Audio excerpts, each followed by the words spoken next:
मेरा तो मानना है कि सार्वजनिक जगहों पर हर किस्म के धार्मिक उत्पात पर तुरंत रोक लगनी चाहिए, जिसमें लाउड स्पीकर हैं, आतिशबाजी है, सड़क को पूरा घेर कर जुलूस निकालना है, रास्तों को जाम करना है, हथियार लेकर चलना है। इन सब पे रोक लगना चाहिए। जो कुछ भी मुहर्रम के साथ जुड़ी हुई शहादत की बातें हैं, जिसकी गमी के लिए ये त्यौहार मनाया जाता है, काले कपड़े पहने जाते हैं, मुझको नहीं लगता कि उसमें ऐसी खुशी मनाने जैसा, बम फोड़ने जैसा, फटाके आतिशबाजी जैसा कोई उस त्यौहार के साथ जुड़ा हुआ हो, ऐसा मुझको तो नहीं लगता।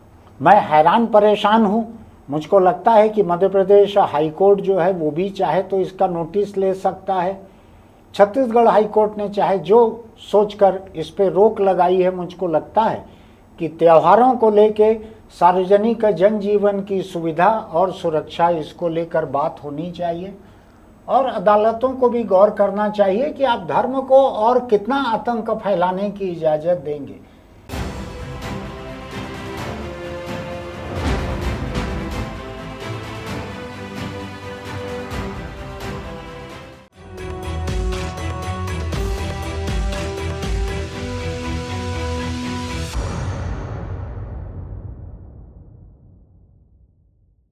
नमस्कार, मैं छत्तीसगढ़ अखबार के YouTube चैनल इंडिया आजकल के स्टूडियो से सुनील कुमार। छत्तीसगढ़ में अभी एक दिलचस्प बात हुई थी। यहाँ पर वक्फ बोर्ड के चेयरमैन हैं डॉक्टर सलीम राज, उन्होंने एक हुक्म निकाल दिया था कि मुहर्रम में किसी तरह का लाउड स्पीकर और डीजे और आतिशबाजी इन सब का इस्तेमाल न किया जाए। मैंने भी समर्थन किया था कि किसी भी धर्म के लिए ऐसा नहीं करना चाहिए। हम गणेश विसर्जन, दुर्गा विसर्जन और इन सब में मौतें भी देख चुके हैं ज़्यादा शोरगुल की वजह से, और जीना हराम होता है लोगों का।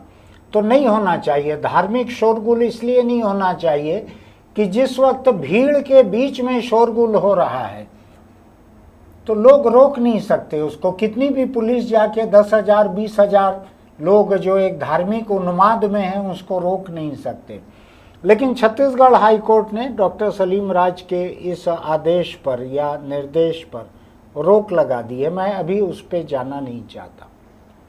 मेरा तो मानना है कि सार्वजनिक जगहों पर हर किस्म के धार्मिक उत्पात पर तुरंत रोक लगनी चाहिए, जिसमें लाउड स्पीकर हैं, आतिशबाजी है, सड़क को पूरा घेर कर जुलूस निकालना है, रास्तों को जाम करना है, हथियार लेकर चलना है। इन सब पे रोक लगना चाहिए। मैं इस बात का हिमायती हूँ। मैं कर्म से कबीरपंथी हूँ। मैं तमाम किस्म के धार्मिक पाखंडों के खिलाफ हूँ।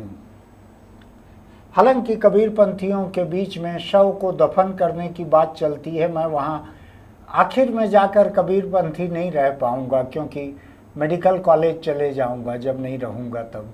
खैर, मध्य प्रदेश का उज्जैन महाकाल की नगरी, और जो मध्य प्रदेश में अभी जो जमींदार हैं सबसे बड़े, क्या नाम है उनका, कुछ मोहन यादव, शायद डॉक्टर मोहन यादव भी लिखते हैं, पता नहीं डॉक्टर किस तरह के हैं। मोहन यादव मुख्यमंत्री हैं, वो उज्जैन शहर के हैं। उज्जैन शहर में जितने किस्म की सरकारी योजनाएं, जितने तरह के हाईवे, जितने तरह के सार्वजनिक उपयोग की योजनाएं मंजूर की गई हैं, उन सब के आसपास उन्होंने, उनके परिवार के लोगों ने, परिवार की कंपनियों ने अपार ज़मीनें खरीदी हैं। ऐसा इंडियन एक्सप्रेस, एक अंग्रेज़ी अखबार है जिसमें थोड़ा हौसले की रिपोर्टिंग अभी बाकी है, उसने ये रिपोर्ट किया है। लोग सोशल मीडिया पे लिख रहे हैं कि मध्य प्रदेश के अखबारों ने इसको नहीं छुआ है। हो सकता है, सबकी अपनी मजबूरियां रहती है। वो एक लाइन किसी ने लिखी है कि कुछ तो मजबूरियां रही होंगी, यूं ही कोई बेवफा नहीं होता। पाठकों से बेवफा अगर हो रहे हैं अखबार या टीवी चैनल या वेबसाइट के लोग, तो कुछ तो मजबूरियां रही होगी। मैं इस धंधे में थोड़ा सा वक्त गुजार चुका हूं, तो मैं समझता हूं उन मजबूरियों को। लेकिन वो भी मेरा आज का मुद्दा नहीं है। मैं उज्जैन शहर पे आना चाहता हूं। महाकाल की नगरी कहा जाता है उसको, और अब मोहन यादव की नगरी भी कहा जाता है उनके मुख्यमंत्री बनने के बाद। वहाँ पर कल या परसों मुहर्रम का जुलूस निकला। उस जुलूस के वीडियो में देखते चले गया। सुबह से हजारों लोगों का जुलूस निकल रहा है मुहर्रम का, मैंने तो मेरे शहर में तो ताजियों का ही जुलूस देखा हुआ था कि कागज़ से बनाए हुए ऐसे ताजिए रहते हैं, उनको लेकर चलते हैं लोग, ऐसा पालकी की तरह लेकर चलते हैं, यही मैंने देखा हुआ है। और मुहर्रम चूँकि गमी का एक त्यौहार है तो कई लोग जो हैं छातियाँ पीटते हुए चलते हैं, लहू निकलने लगता है छातियों से, कई लोग अपने को चेन से पीटते हैं। ऐसा अपने आप को पीटना ये कई धर्मों में या संस्कृतियों में है। मुझको ध्यान है कि छत्तीसगढ़ के पिछले मुख्यमंत्री रहे भूपेश बघेल भी ऐसा साल में एक कोई दिन ऐसा त्यौहार का या कुछ आता है जब हाथ ऐसा बढ़ाकर वो सोंटा लगवाते थे। यहाँ पर लोग कोई चाबुक से, रस्सी का या कोई चाबुक उससे मारते थे, उनके हाथ में सोंटा लगवाते थे। तो ऐसा तकलीफ़ पाना भी कई धर्मों में है। कुछ हिंदुओं के भी एक दो त्यौहार मैंने देखे हुए हैं जिसमें गाल को छेदते हुए कुछ भाले निकलते हैं और लोग वैसा चलते हैं। बाना कहते हैं, क्या कहते हैं, मुझको ठीक से पता नहीं है। तो उज्जैन का कह रहा था मैं, मुहर्रम का जुलूस निकला, बड़ी सी क्रेन एक वैन को ऊपर उठाई हुई है, मारुति वैन जैसी दिख रही है, दूसरा ब्रांड भी हो सकता है, उसको उठाई हुई है ऐसा काफ़ी ऊपर, 30 फीट 40 फीट ऊपर क्रेन ने उठाया है वैन को। और उसके बाद वैन में बम फटते हैं। आपने कभी ऐसा नज़ारा देखा नहीं होगा, मैंने तो कम से कम नहीं देखा है। घनी आबादी के बीच, आसपास मकान हैं, घनी आबादी है, लोग हैं, खुद मुस्लिम समाज के लोग जो कि मुहर्रम के जुलूस में शामिल थे, वो हज़ारों या दसियों हज़ार लोग वहाँ पर दिख रहे थे वीडियो में।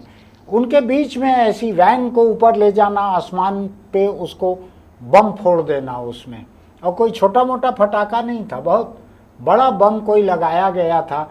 उसके वैन के कुछ हिस्से टुकड़े होके भी नीचे गिर रहे हैं, ऐसा दिख रहा है। इस तरह की आतिशबाजी जिसके लिए ऐसा बांस का पुल जैसा बनाया गया सड़क पे और बांस की सीढ़ी पे चढ़ के लोग डंडी में आग लगाकर वो आतिशबाजी फोड़ रहे हैं। कहीं पर घनी आबादी में सकरी सड़क के बीच ऐसा ड्रम लगाया गया है जिसमें ड्रम में किसी एक लड़के को उतारते हैं, नौजवान को, उसमें कोई विस्फोट करते हैं, फिर वो जिंदा निकल के दिखाता है। मुझको नहीं मालूम कि ये मुहर्रम जिस गमी में मनाया जाने वाला त्यौहार है उसमें ऐसे कोई रिवाज हैं कि नहीं। ये बारूद और फटाके ये भी बाद में आए हुए होंगे, ये जो करबला का और दूसरा मुझको ज़्यादा नहीं मालूम है धार्मिक कहानियाँ, लेकिन जो कुछ भी मुहर्रम के साथ जुड़ी हुई शहादत की बातें हैं जिसकी गमी के लिए ये त्यौहार मनाया जाता है, काले कपड़े पहने जाते हैं, मुझको नहीं लगता कि उसमें ऐसी खुशी मनाने जैसा, बम फोड़ने जैसा, फटाके आतिशबाजी जैसा कोई उस त्यौहार के साथ जुड़ा हुआ हो, ऐसा मुझको तो नहीं लगता। मुझको लगता है हिंदू धर्म के बहुत सारे त्यौहार ऐसे रहते हैं जो खुशियां मनाने के रहते हैं, उनमें आतिशबाजी बम वगैरह समझ में आता है, वो उतना ही खराब है जितना अभी मुहर्रम के जुलूस में था। और मैं छत्तीसगढ़ के वक्फ बोर्ड के इस आदेश के पक्ष में था। उन्होंने अपने अधिकार के तहत निकाला हो, अधिकार के बाहर जाके निकाला हो कि डीजे न बजाया जाए, आतिशबाजी न की जाए, मुझको तो ठीक लगा। वो हाईकोर्ट ने किन आधार पर उसको उस पर रोक लगाई है मैं नहीं जानता। शायद मुस्लिम समाज के कुछ लोगों ने कहा होगा वक्फ बोर्ड का ऐसा कोई अधिकार नहीं है, तो हो सकता है अधिकार से परे जाके कहा होगा डॉक्टर सलीम राज ने। लेकिन कुल मिलाकर मैं हिमायती हूँ इस बात का कि धार्मिक न्यूसेंस, धर्म का जो असभ्यता जो दिखती है धर्म की, चाहे किसी भी धर्म की हो, जो आतंक दिखता है धर्म का। मध्य प्रदेश के एक पत्रकार ने लिखा है कि ये कोई आतंकी हमला नहीं था, ये कोई आतंकी घटना नहीं थी, ये दूसरे धर्म को डराने के लिए ये नहीं था। उनकी बात हो सकता है ठीक हो सकता है इन्होंने मुहर्रम के जुलूस में दूसरे धर्म के खिलाफ कोई नारे न लगे हों, लगना भी नहीं चाहिए, किसी भी धर्म में नहीं लगना चाहिए। लेकिन सवाल ये उठता है कि क्या मुहर्रम जो कि गमी का एक त्यौहार है उसमें सार्वजनिक रूप से इतने खतरनाक काम करने की कोई वजह है क्या?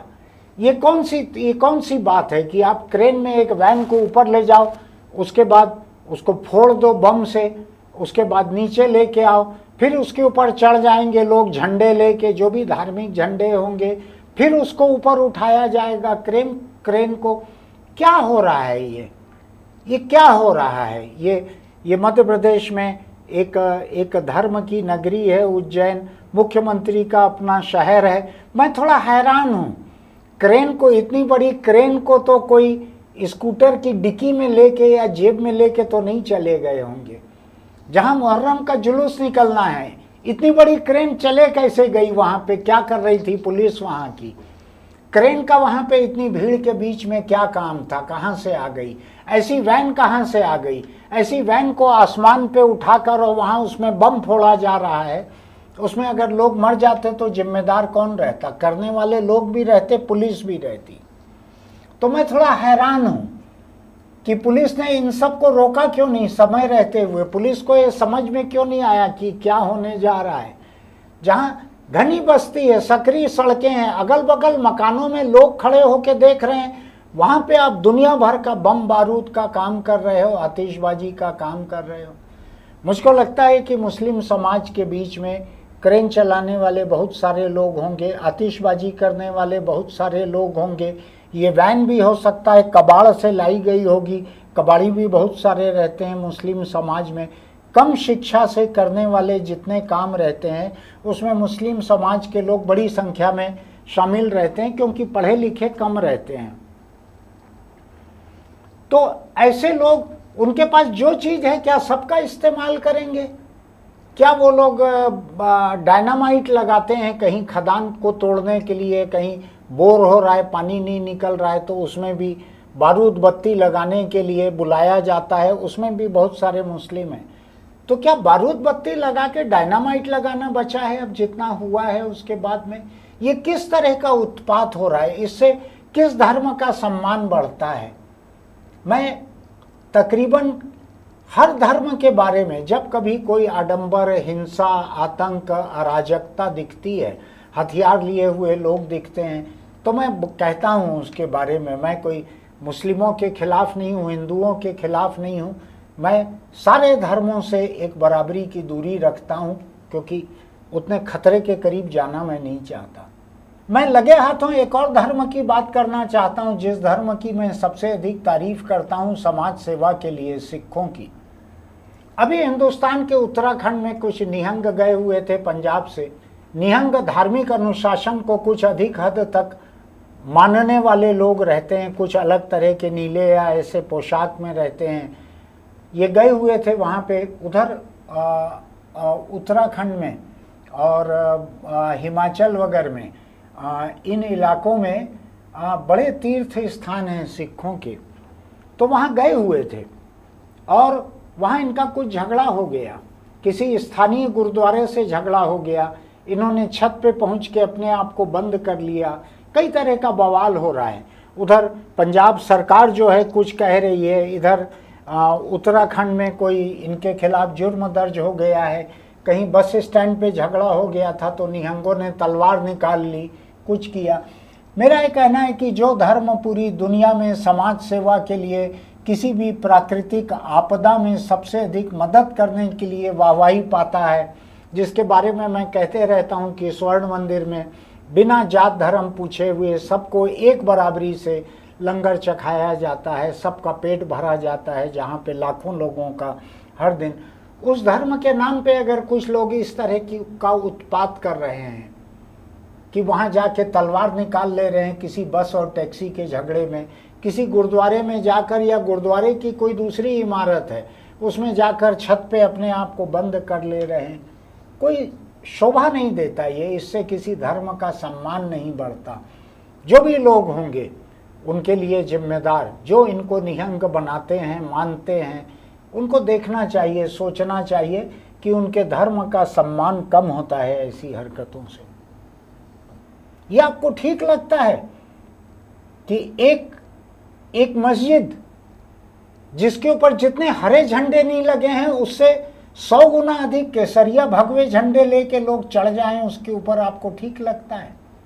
ऐसा भी होता है, बहुत सारे वीडियो आते हैं ऐसे, हिंदू त्योहारों पे इस तरह की गुंडागर्दी के बहुत सारे वीडियो आते हैं। अभी जो किया गया है आतंक में, हो सकता है ये किसी धर्म के खिलाफ ना हो, लेकिन ये नागरिक जीवन के अनुशासन के, जनजीवन की सुरक्षा के खिलाफ तो है ही।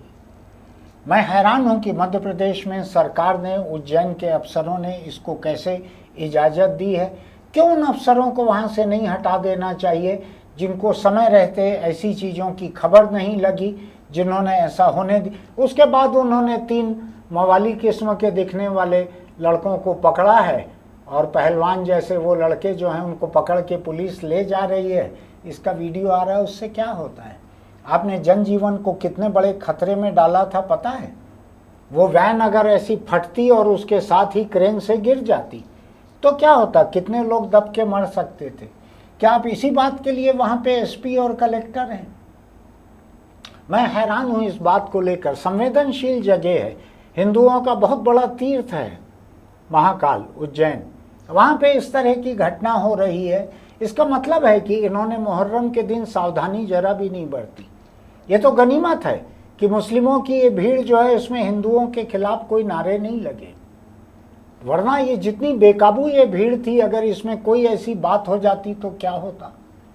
कई जगह तो साजिशन भी ऐसा होता है, एक धर्म के जुलूस में दूसरे धर्म के खिलाफ नारे लगा दिए जाएं, या किसी और देश के पक्ष में नारे लगा दिए जाएं। हमने कई तरह की साजिशें हिंदुस्तान में देखी हुई हैं। मैं हैरान परेशान हूं। मुझको लगता है कि मध्य प्रदेश हाई कोर्ट जो है वो भी चाहे तो इसका नोटिस ले सकता है। छत्तीसगढ़ हाई कोर्ट ने चाहे जो सोचकर इस पे रोक लगाई है। मुझको लगता है कि त्योहारों को लेके सार्वजनिक जनजीवन की सुविधा और सुरक्षा, इसको लेकर बात होनी चाहिए, और अदालतों को भी गौर करना चाहिए कि आप धर्म को और कितना आतंक फैलाने की इजाज़त देंगे। ये छत्तीसगढ़ में देखता हूँ मैं, यहाँ विसर्जन के जुलूस को लेके, डीजे को लेके हाई कोर्ट ने 2-2 दर्जन नोटिस जारी किए होंगे सरकारों को। तो ये अगर घटना यहाँ पे हुई रहती, क्यों डीजे बजना चाहिए, क्यों ऐसे जुलूस निकलना चाहिए, क्यों रास्ता जाम होना चाहिए, आतिशबाजी होनी चाहिए? अपने घर में आपको जो धर्म करना है करो, अपने उपासना स्थल में जो धर्म करना है करो। सड़कों पे लोगों का जीना हराम मत करो। लोगों का जीना हराम करने से आपके ईश्वर खुश हो